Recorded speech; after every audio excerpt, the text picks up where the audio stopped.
como é que você escolhe as suas estratégias para os planejamentos e os seus projetos no seu dia a dia? Fica comigo que no vídeo de hoje eu vou me aprofundar um pouquinho neste tema, te trazendo uma ferramenta que vai te auxiliar. Se você não me segue ainda, não se esqueça de se inscrever no canal enquanto eu rodo a vinheta e também ativar as notificações. Agora sim, roda a vinheta.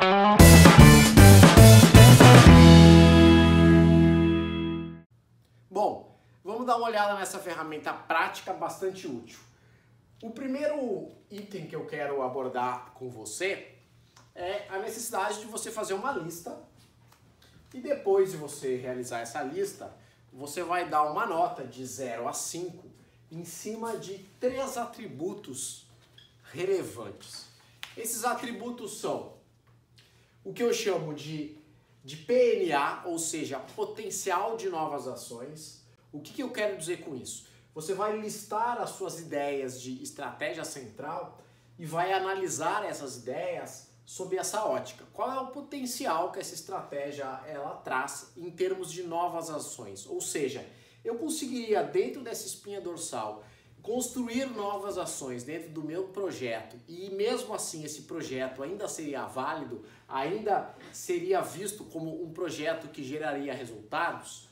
O segundo item que eu vou querer que você analise é qual é o potencial de engajamento dos funcionários, ou seja, do seu público-alvo. E por isso a letra PE, né? Potencial de engajamento. Você vai seguir a mesma lógica, você vai dar uma nota de 0 a 5 para cada uma das ideias no potencial. Essa estratégia que você está sugerindo, ela tem um potencial alto de engajamento do seu público-alvo ou baixo? Se for alto é 5, se for muito baixo é 0 e assim sucessivamente. E o terceiro item que eu vou querer que você faça uma análise é o que eu chamo de PA, ou seja, potencial de ajuste. Por quê? Uma vez que a gente constrói um projeto, constrói um planejamento, a gente não tem todas as condições de imaginar eventos que podem acontecer e prejudicar este nosso projeto. Por exemplo, uma greve dos transportes públicos. De repente você planejou seu projeto imaginando que os seus funcionários iriam estar na sua empresa e naquela semana eles têm dificuldade de estar. Então, toda vez que a gente tem um projeto desenvolvido, é relevante a gente analisar o potencial de ajuste. Um projeto elástico, ele permite muito ajuste. Um projeto mais restrito, ele vai ter o ajuste dificultado. Isso significa que se algo diferente do que você imagina acontecer, muito provavelmente você vai ter que jogar o seu projeto, jogar o seu planejamento no lixo e começar do zero. Por isso esses 3 itens. O que é legal eu ressaltar para você? Se você está construindo o seu projeto juntamente com um time, é importante que você também distribua essa ferramenta para o time, para que eles também façam uma lista das estratégias que eles vão sugerir, também avaliem sobre esses mesmos 3 critérios, porém isso deve ser feito de maneira sigilosa, de maneira isolada, ou seja, cada funcionário do seu time realizar individualmente isso, para depois vocês se reunirem e nesta reunião que você projete, que os seus funcionários possam escrever num flip chart, por exemplo, quais foram as estratégias, né? E apontar então sobre essas 3 análises quais foram as notas que eles deram de 0 a 5. Por que eu indico isso? Porque é muito comum a gente encontrar o seguinte cenário nas empresas. O líder resolve fazer um projeto junto com o seu time e reúne o time, mesmo que ele tenha essa característica de analisar sobre determinados aspectos, o fato dele ser líder já dá o tom. E aí a gente tem aquele funcionário que até pensa de maneira contrária ou quer trazer uma outra ideia diferente daquela que o líder trouxe e ele simplesmente se cala. Se cala porque a palavra do líder, o gesto do líder acaba tendo muito mais relevância, muito mais importância. E mesmo que você esteja pensando, não, mas não é o caso, Palhares. Aqui a gente vai fazer, não tem nenhum líder direto envolvido, é o time todo que vai estar envolvido nesse projeto. Mesmo assim, você há de convir comigo que existem aqueles profissionais que são muito mais ativos. E esses profissionais que são mais ativos também dão um tom, são aqueles profissionais que falam mais nas reuniões, trazem mais ideias, e aí a tendência natural do time é simplesmente aceitar ou concordar muitas vezes com as ideias que aquele profissional trouxe. O que vocês vão fazer então? Reuniu o time, né? Vai vendo as ideias que foram surgindo. Muito provavelmente terão ideias que não vieram de você, vieram de alguém do seu time. Você então, depois de listar todas as ideias e colocar as notas em cima de cada ideia que cada colaborador trouxe, você vai fazer uma segunda rodada também de maneira isolada, aonde, caso, por exemplo, você não tenha dado a ideia A, tenha dado a ideia B, você vai analisar a ideia A sobre essas 3 frentes e também vai dar nota.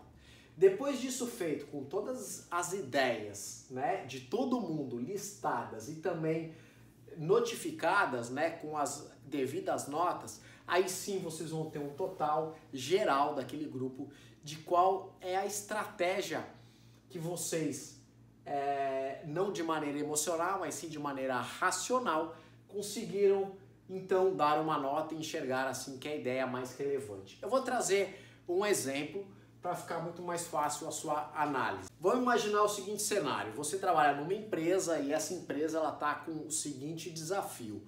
O RH chegou para sua área e disse o seguinte: olha, o nosso pacote de benefícios, embora ele seja um pacote de benefícios atraente, a gente percebeu que os funcionários desconhecem os nossos benefícios. E esse desconhecimento acarreta num julgamento muitas vezes equivocado, né, achando que o nosso pacote não é atrativo ou que ele de fato está em menor vantagem em relação ao mercado.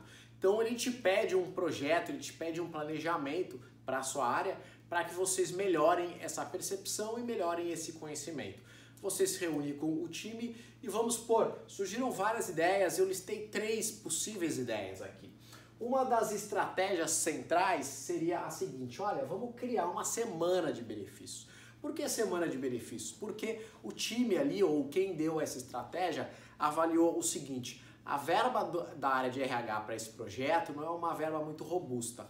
Logo, se a gente pulverizar as ações ao longo do ano, a gente vai ter dificuldade de gerar um grande impacto. Então, com isso, uma das estratégias é criar uma semana específica só para falar de benefícios. E aí vocês vão concentrar a verba de vocês e a atenção nessa semana. Nessa semana vocês vão ter várias ações, né? Surgiu a ideia aqui de trazer profissionais da área de medicina para dentro da empresa, num evento físico ao longo dessa semana, para dar algumas palestras, fazer alguns exames gratuitos. Surgiu a ideia de vocês trazerem também não só funcionários, mas familiares.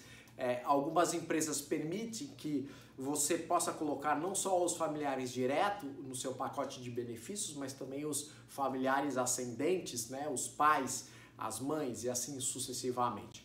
Então, chegaram nessa estratégia, vocês vão analisar, como eu falei, né? Qual é o potencial de novas ações? Poxa, uma semana é uma semana, né? A gente consegue ter novas ações desde que seja nessa semana, mas a sua margem de manobra não é tão vasta.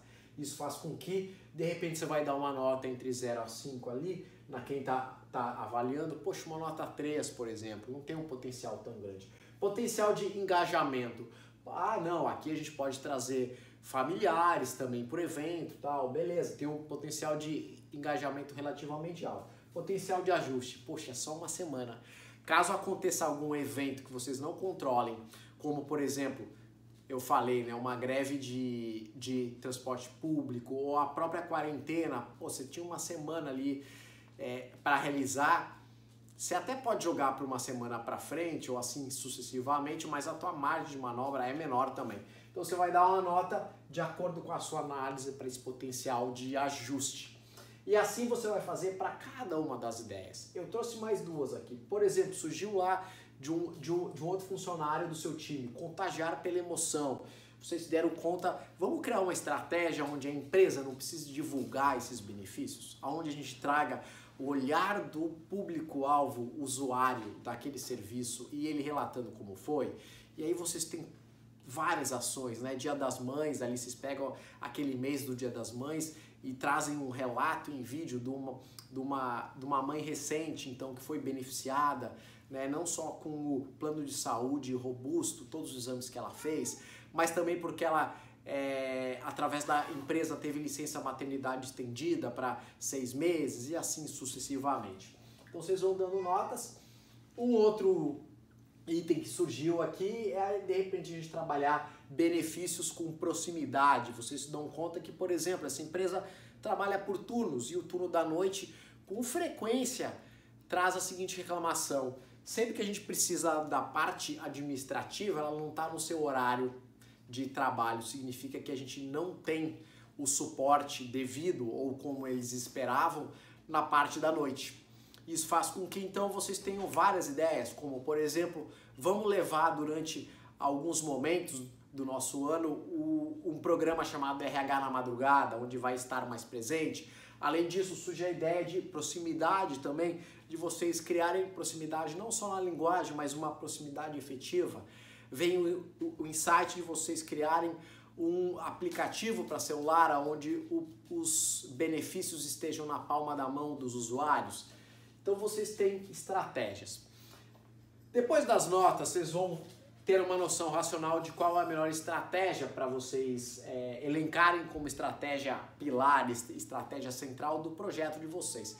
Por que isso é relevante? Porque um bom projeto, um bom planejamento, ele precisa ter uma espinha dorsal muito sólida, para que caso a gente precise colocar novas ações, fazer alguns ajustes, a gente também tenha uma capacidade muito maior. Mesmo que você tenha que destruir ou a área cliente resolva, poxa, a gente tinha pensado fazer uma ação dessa no Dia das Mães, mas novidades ocorreram na empresa e não é o momento de fazer isso. Como é só uma ação, se o seu pilar de estratégia central está sólido, o projeto se mantém de pé. Isso é uma das buscas que nós, profissionais de planejamento, profissionais de endomarketing, enfim, qualquer tipo de profissional que crie e desenvolva projetos, precisa ter em termos de preocupação, que o projeto fique de pé. Outra grande vantagem quando a gente faz essa lista é, Carlos Palhares, mas então, por exemplo, se a gente chegou a uma conclusão que a estratégia número 2 é a estratégia que vai ser a central, o que a gente faz com as demais? A gente joga fora? De jeito nenhum. As estratégias que não foram eleitas como principal, elas podem muito bem sofrer adaptações e virarem ações dentro do projeto de vocês. Por exemplo, nesse nosso caso, você não concorda comigo que a Semana dos Benefícios poderia muito bem ser uma ação específica dentro de qualquer projeto que use essa estratégia ou essa estratégia como pilar central?